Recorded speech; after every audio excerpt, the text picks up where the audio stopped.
Hello बच्चों, कैसे हैं आप सभी। उम्मीद करता हूँ स्वस्थ एवं मस्त होंगे, पढ़ाई लिखाई कर रहे होंगे। तो चलिए, आज का अपना टॉपिक है वास्तविक संख्या। जो पिछली क्लास में मैंने बताया था उस पर आधारित प्रश्नावली है। और पिछले क्लास में मैंने प्रश्नावली 1.1 बताया था। आज प्रश्नावली 1.2 मैं बताऊंगा। आप लोग इसको थोड़ा सा ध्यान से देखेंगे और समझेंगे। यह प्रश्नावली देखने से पहले मैं कुछ रिवाइज कर देना चाहता हूं, जिससे आपको यह प्रश्नावली समझने में कहीं से कोई दिक्कत ना हो। तो चलिए, कुछ रिवीजन पर्पस से हम लोग देख लें कि प्रश्नावली में किस तरह के प्रश्न आएंगे। प्रश्नावली में किस तरह के प्रश्न आएंगे। तो सबसे पहले अगर हम रिवाइज करें तो उसमें है वास्तविक संख्या। वास्तविक संख्या, इसको इंग्लिश में रियल नंबर कहते हैं। क्या कहते हैं? Real number. अब ये क्या है? वास्तविक संख्या क्या है? तो देखिए, वास्तविक संख्या को समझने के लिए आपको परिमेय और अपरिमेय को जानना होगा। तो सबसे पहले इसके डेफिनेशन को देख लेते हैं कि परिमेय और अपरिमेय संख्या के समूह को वास्तविक संख्या कहते हैं। यानी अगर हम इन शॉर्ट लिखें तो परिमेय और अपरिमेय संख्या के समूह को, अपरिमेय संख्या के समूह को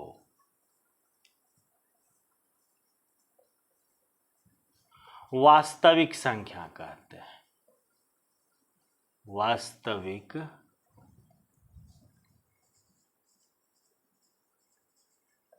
संख्या कहते हैं। अब यहाँ पर बात आती है, अगर हम वास्तविक संख्या कहेंगे तो आपके दिमाग में एक फिगर बनना चाहिए कि यह तो परिमेय हो सकता है और यह अपरिमेय भी हो सकता है। तो वास्तविक संख्या मतलब परिमेय संख्या को इंग्लिश में रैशनल नंबर कहते हैं और अपरिमेय संख्या को इर्रेशनल नंबर कहते हैं। रैशनल और इर्रेशनल, यानी इधर हम कहें कि वास्तविक संख्या, वास्तविक संख्या क्या हो सकता है?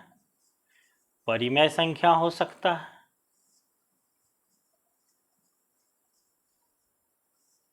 और अपरिमेय संख्या हो सकता है। यानी परिमेय होगा और अपरिमेय संख्या होगा। अगर यह दोनों है तो वास्तविक संख्या, यानी वास्तविक संख्या के कलेक्शन में क्या क्या होगा? तो परिमेय होगा और अपरिमेय होगा। इसको इंग्लिश में रियल नंबर कहते हैं और इसको रैशनल नंबर, रैशनल नंबर, और इसको कहते हैं इर्रेशनल, इर्रेशनल नंबर। अब ध्यान से देखिए, यानी कलेक्शन ऑफ रैशनल और irrational number is real number. परिमेय और अपरिमेय के समूह को हम क्या कहेंगे? वास्तविक संख्या। अब थोड़ा सा ध्यान और दीजिए। परिमेय संख्या आपने क्या देखा? P बटा Q के रूप में। परिमेय संख्या, परिमेय संख्या में आपने क्या देखा कि P बटा Q के रूप में हो, जहां P, Q पूर्णांक है पूर्णांक संख्या है तथा q 0 के बराबर नहीं है। ये आपने परिमेय संख्या में देखा कि p बटा q, जहाँ p कॉमा q पूर्णांक संख्या है तथा q 0 नहीं है, यानी ये p यानी ये अंश और हर की बात करता है। p अंश में है और q क्या है, हर में है। अंश को न्यूमरेटर कहते हैं, हर को डिनोमिनेटर कहते हैं। तो इसको आप ध्यान से देखें और अगर जिसको याद हो तो एक बार रिवीजन पर्पज से इसको ज़रूर देख लें, ठीक है। अब इससे आगे बढ़ते हैं, नहीं इसको नोट कर लीजिए एक बार।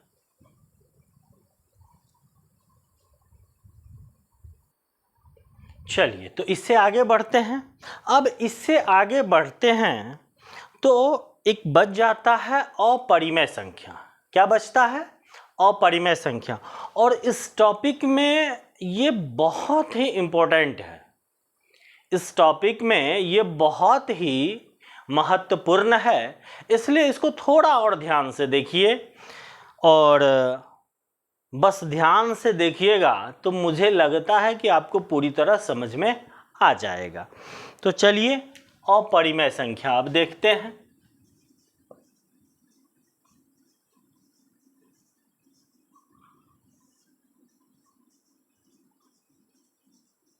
ये अपरिमेय संख्या क्या है? अपरिमेय संख्या इर्रेशनल नंबर,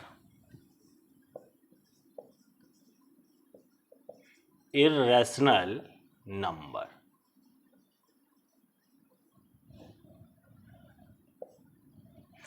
अब परिमेय संख्या में आपने देखा था p बटा q के रूप में होना चाहिए। अब ये वो संख्या है, ये वो संख्या है जो p बटा q के रूप में नहीं लिखा जा सके, नहीं लिखा जा सके, लिखा सके। तो आप ध्यान देंगे कि परिमेय संख्या p बटा q के रूप में लिखा जा सकता है और परिमेय संख्या p बटा q के रूप में नहीं लिखा जा सकता है, यानी अंश बटे हर के रूप में नहीं लिखा जा सकता। और एक कंडीशन इसमें और भी है, उसको भी आप लिख लें। वो क्या है,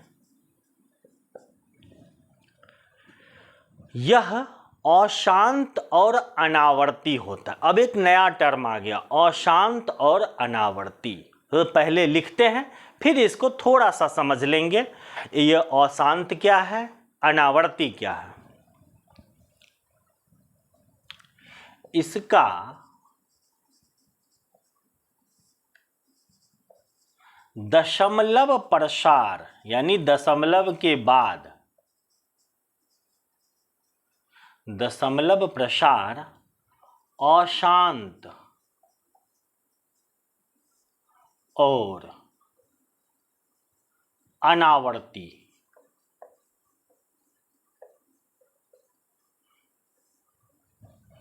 इसका दशमलव प्रसार अशांत और अनावर्ती होता है, होता है। अशांत को कहते हैं नॉन टर्मिनेटिंग, नॉन टर्मिनेटिंग यानी जो खत्म ना हो। और अनावर्ती को कहते हैं नॉन रिपीटिंग। क्या कहते हैं, नॉन रिपीटिंग। तो इसको थोड़ा सा समझ लीजिए, यानी नॉन टर्मिनेटिंग भाग लगने के बाद जो पूरी तरह से नहीं कटता है, यानी रिमाइंडर 0 नहीं आता है, शेषफल 0 नहीं आता है। तो चलिए इसको लिखते हैं पहले। अशांत क्या है, अशांत नॉन टर्मिनेटिंग।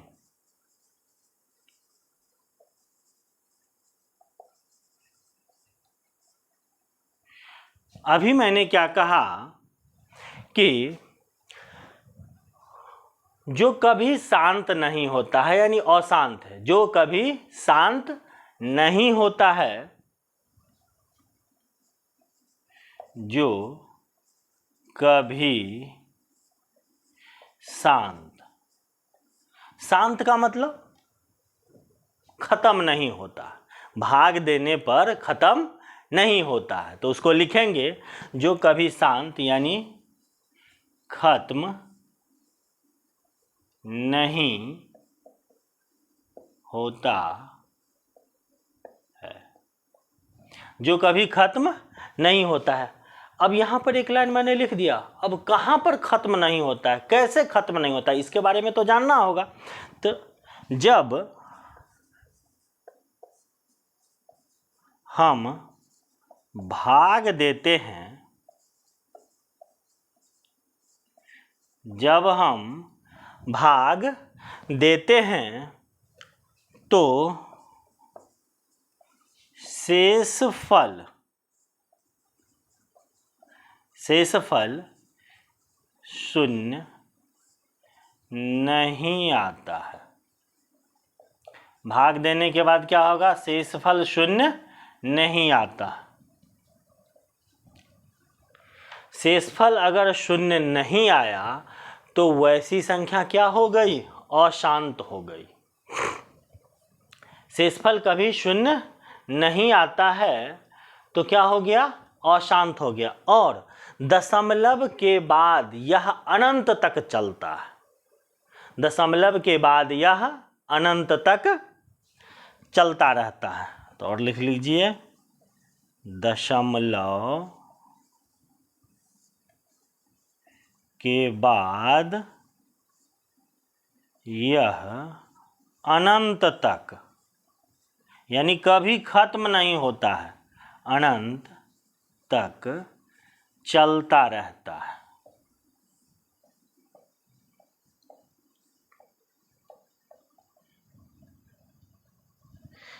अब देखिए, शांत और अशांत को समझने के लिए अभी अशांत के बारे में समझ रहे हैं। शांत मतलब भाग लगने पर शेषफल 0 आ जाता है। अब ये कहता है अशांत, यानी भाग लगाने पर ये 0 नहीं आता है, यानी शेषफल 0 नहीं आता है, तो अशांत हो गया। अब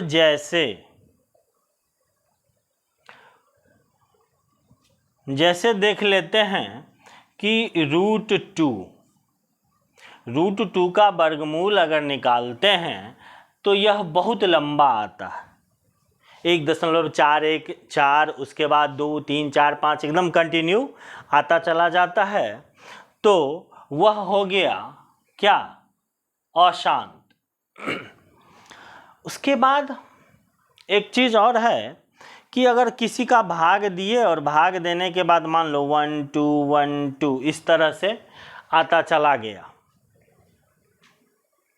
रिपीटिंग में 1 2 1 2 इस तरह से चलता चला गया, मतलब पूरी तरह से नहीं कटा, तो क्या हो गया, अशांत हो गया ये।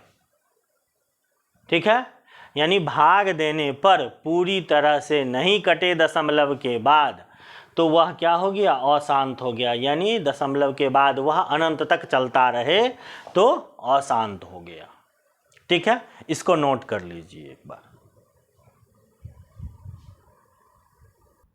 तो चलिए इससे आगे बढ़ते हैं, अगला टर्म देखते हैं, अनावर्ती। अभी हमने अशांत देखा था, अब है अनावर्ती। अनावर्ती में क्या है, अनावर्ती क्या कहता है, नॉन रिपीटिंग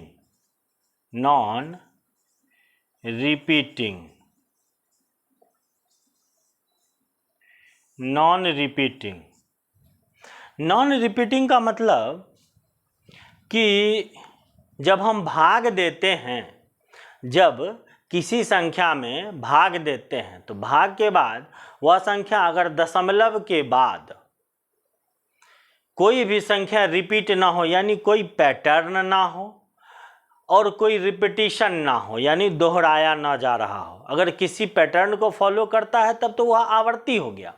जब वह पैटर्न को फॉलो नहीं कर रहा है, जैसे एक एक एक एक नहीं आ रहा है, तीन तीन तीन तीन नहीं आ रहा है, जैसे देख लीजिए पैटर्न हो गया कि 0 1 0 1 0 1 0 1, इस तरह से पैटर्न को फॉलो किया,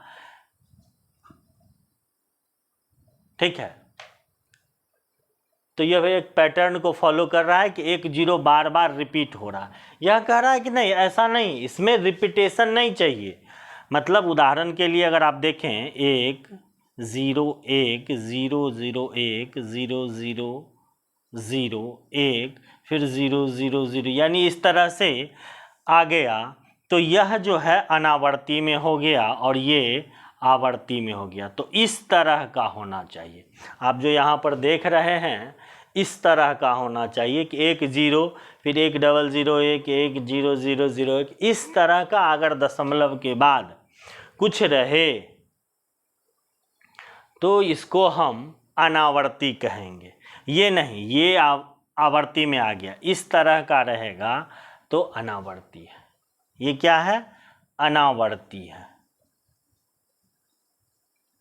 यानी रिपीट नहीं हो रहा है। इंग्लिश में देखिए ना, रिपीटिंग और नॉन, यानी रिपीट नहीं हो, बस नाम से स्पष्ट है, रिपीटिंग और नॉन।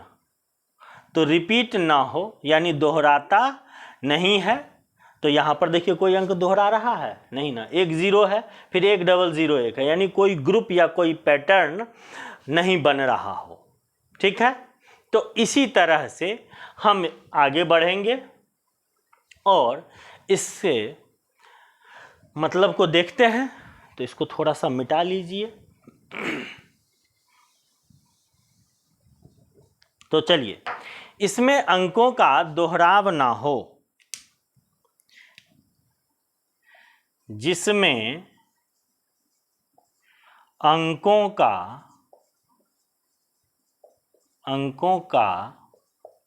दोहराव न हो, यानी अंक दोहराया नहीं गया हो या अंक का दोहराव न हो, तो क्या है? नॉन रिपीटिंग है। तो दशमलव के बाद आने वाले अंकों में दशमलव के बाद आने वाले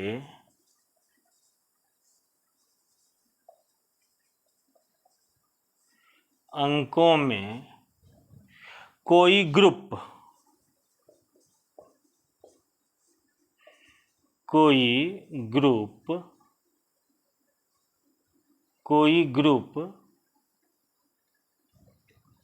या पैटर्न,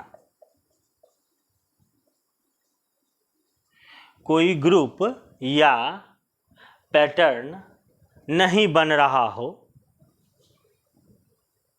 कोई ग्रुप या पैटर्न बार बार नहीं दोहराया या बार बार नहीं आता हो, ठीक है।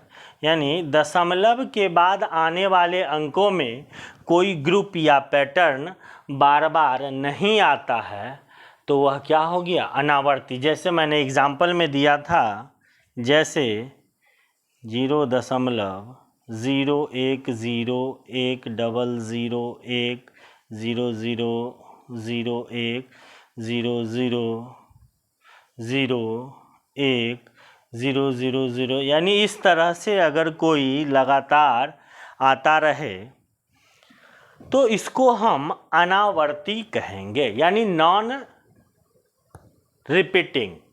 तो यहाँ पर आपने देखा कि इस चैप्टर में आपको अपरिमेय संख्या समझना है।